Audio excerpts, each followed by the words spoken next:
Music is just essentially the very basics of the reality we live in. The harmonies and patterns that you find in it are inherent also in nature. So music is a very sophisticated expression of language and of communication. Across culture you can have appreciations for different types of styles of music, where people come from, their dreams, hopes, inspirations, their pain, their sorrow, despair is all part of music. It truly is a universal language, there's no doubt about it, because as I've always said, if you ever met an alien, play them some music, because they'll get it. I mean, it's the very basics of nature. Music to me is not only the universal language, but in humans it's the reminder that we're all bound together. Hi, Louis Cardona, President of Balance Records, also Artistic Director for Balance Records. My name's Adam Hannibal. I'm officially the Director of Operations of Balanced Records. I've been with the label, I helped co-found it in 2001. The primary focus of the label, I guess, is just to release down-tempo dub music, some experimental and house music, and always keeping it kind of true to what producers in town have done. So we're very big on our artistic integrity. We have Facada 137 dB that put out Character of the Moment. He says that it's Twin Peaks meets DJ Shadow. Brace comes from a straight-up turntablism background. He's competed in many DMC competitions. Spencer is our resident dub guy. And then we do even some more sort of left field, out there stuff, experimental stuff. Like Billy Rockwell will do IDM music, as well as Sokotoa. And then Louis, Solid Days has always been, of a house breed, more for the dance floor. Right. Louis is Latin to the bone, and everything that Louis does has that Latin kind of feeling infused to it.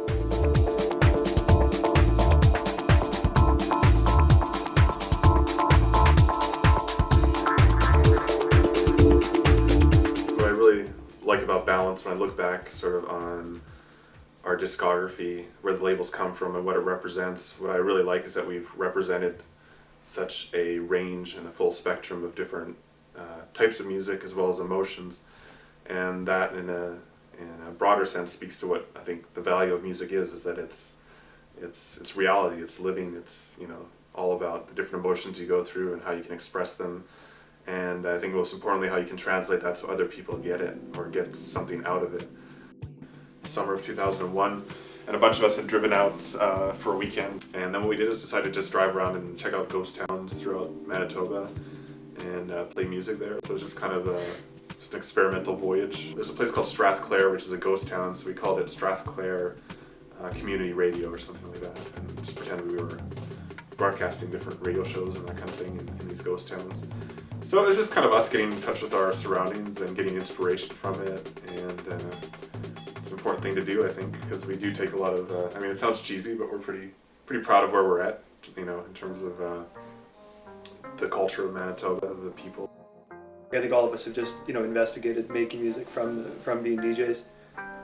I was into, techno and trance way back in the day, and met this guy who had a house full of synthesizers, and like after seeing his house and seeing all the gear he had, I just knew I had to start buying some of this or tracking it down, and just started accumulating a studio from way back then.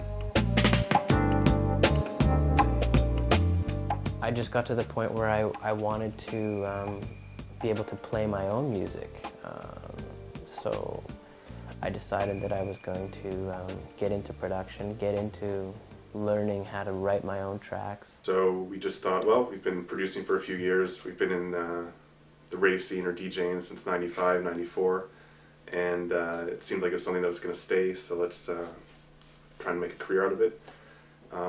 So yeah, we struck up Balanced, myself, Louis Cardona, and Chris Robinson, in about the spring of 2001. We started planning Northern Faction 1, which was the first effort that we did, and because it was a compilation, we tried to get in as many locals as possible, and it's very classic for us. I mean, it's a nostalgic project for us. There's nothing really like it before or since. But Northern Faction was pretty unique in just that there was a real vision, I think, in us trying to, you know, be artists and really represent ourselves as artists. Right. And to try and really produce a sound that was kind of, like Louis said, a kind of a crossroads of the East and the West, but was really unique to what people are doing out here. Yeah.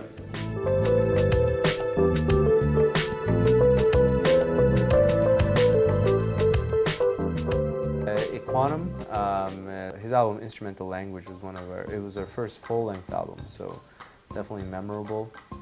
Started off, it looked like it wasn't going to be that successful of a party, but by the end it was yeah, totally full, and that was the first time I think we really had I guess that was our second party or second release party, so we had a pretty heavy like hip-hop element.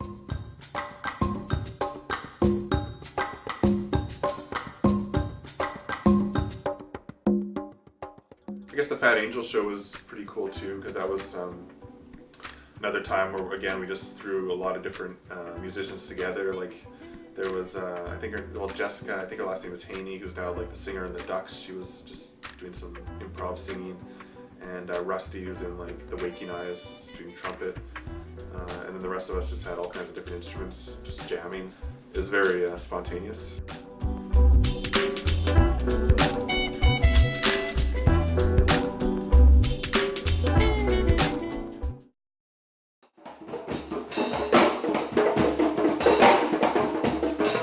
I think the drum jam at Spencer's place, there's some good stuff. Oh yeah, with Rise Ash. With Rise Ashen. We brought Eric in for the first time in around 2004 for a show, and then we realized he was a really talented instrumentalist and he was all about jamming, and so within a couple hours we had our friend Chris Scholl come in and another drummer, Jeff Konwalchuk, and basically got a bunch of drums together and just did this really spontaneous jam. But I think that really helped connect us to Eric, and he just realized that we were really deep into our music and loved that kind of spontaneous element. So here's a track from our new, collaboration project, Link Pins. Adam, myself, and Rise Ashen from Ottawa. The track is called Fisherman's Dub. We started this originally, we just did maybe about a minute or so of just jamming around, and then we sent all the parts to Rise Ashen in Ottawa, and he gave the final touches, totally kind of mashed it up, and that's what you'll hear at this point.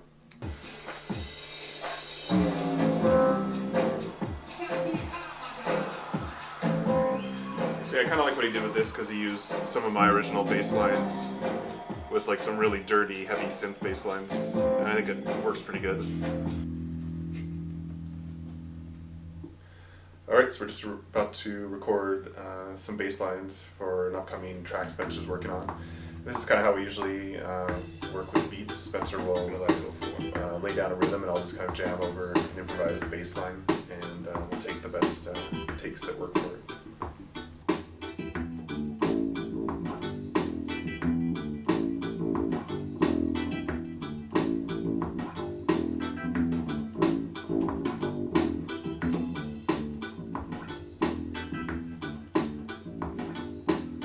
So then we usually just go through it and pick out the best one that worked the best. Yeah. The one that sort of loops the easiest and sounds the cleanest or most natural.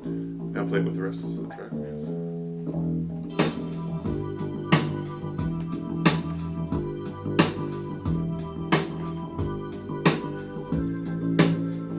We're starting to do more collaborations with other labels and other artists, and I could really see that being a direction for us, just because we've always felt the isolation living in Winnipeg, that, you know, we're kind of just on this little tip on the planet where we've got our own thing going on, but we feel really far away from a lot of other activity. Yeah, totally isolated. But with the current state of the internet and seeing that it's only getting faster, it's only getting more and more immediate, I think that that's going to disappear quickly.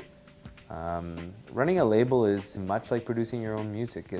You have to believe in it, because if you don't keep that focus, then it's really hard to sell it to anyone else. Everybody is looking for you to know it best. That doesn't have to limit you to any type of sound, but it's going to have a certain feeling, it's going to have a certain tone, a signature to it that's going to say, this is Balance Records.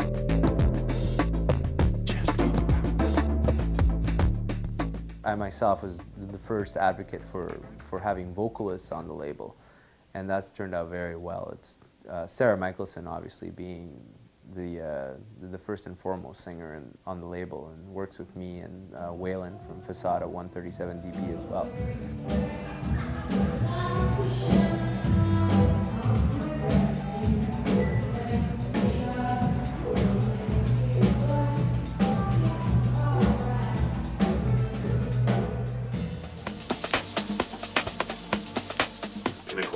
It shows the label survived this long, and we got a lot of good love and support from Winnipeggers for that. And I think we were able to have one of the more diverse lineups. You'll see it in an event in Winnipeg, from like the Young Lungs dance kind of experimental thing to just a full-on hip-hop set by DJ Brace, and one of the first Solid Days live sets with different percussionists and vocalists, and then all the other range of music you'll get from the label. And it was cool. It was a really diverse crowd, and they really got it. We're trying to do something that we really love doing, and if we can achieve, we love doing it, and a livelihood, then that would be the magic. Yeah, without selling out, so to speak. Yeah, exactly. Yeah, without having to do things, without having to, come up with. I don't know, Jeans Company's new jingle for the Christmas season. Yeah. Being meaningful versus being commercial is a huge struggle. Our take on that is kind of like, well, if we've already made a song, it's coming from a true direction for us. And there's a difference between licensing a song you've made to a big company, which is, I understand that's kind of a questionable thing, but I think there's a big difference between that and then just making something specific for that company. And so for us, it's at a point of like willing to potentially license stuff that's already been made, because it's not really selling out, it's already been composed, and it already has kind of our own true intent behind it. Because probably the biggest success for us in terms of any payout has been getting one of our songs licensed to the show Prison Break a couple of years ago, or about a year and a half ago. Because it's a deal with Fox, it's a pretty good payout, and we're still seeing a lot of royalty checks coming through that. So it's the kind of thing where if we can land one of those every few months, it'll even keep once us floating. A year, yeah, or even once a year, it's a huge difference.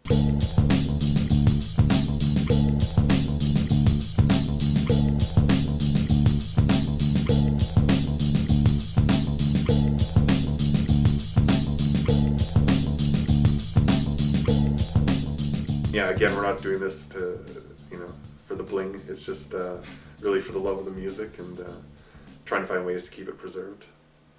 I don't really get out so much anymore.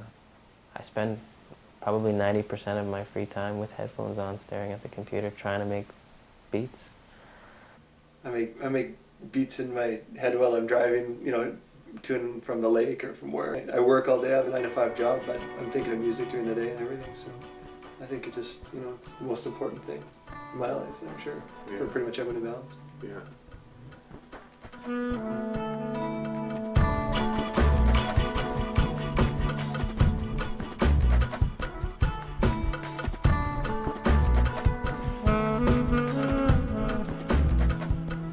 I find you can almost get into like a trance-like state listening to music, and not trance music.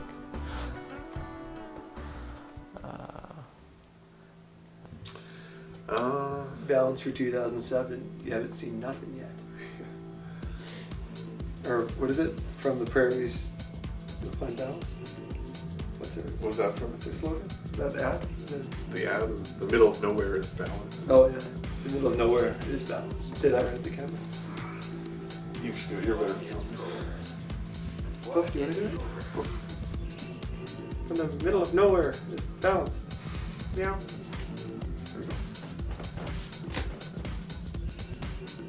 Yeah, I don't know. I think that's it. What is progress? What is progress?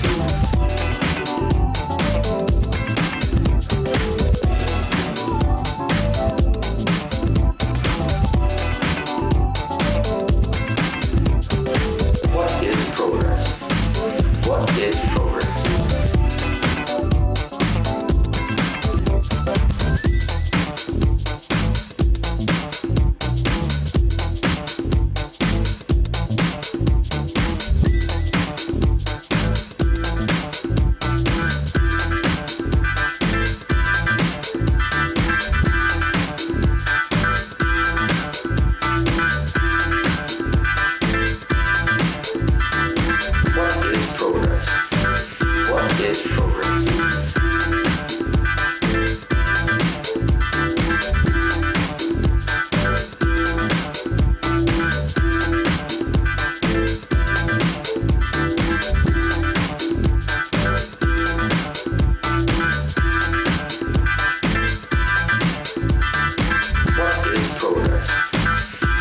is progress. If we're all out driving in a car and all of a sudden the landscape starts to look familiar, we think we've been here before. Do we, and we want to go somewhere different.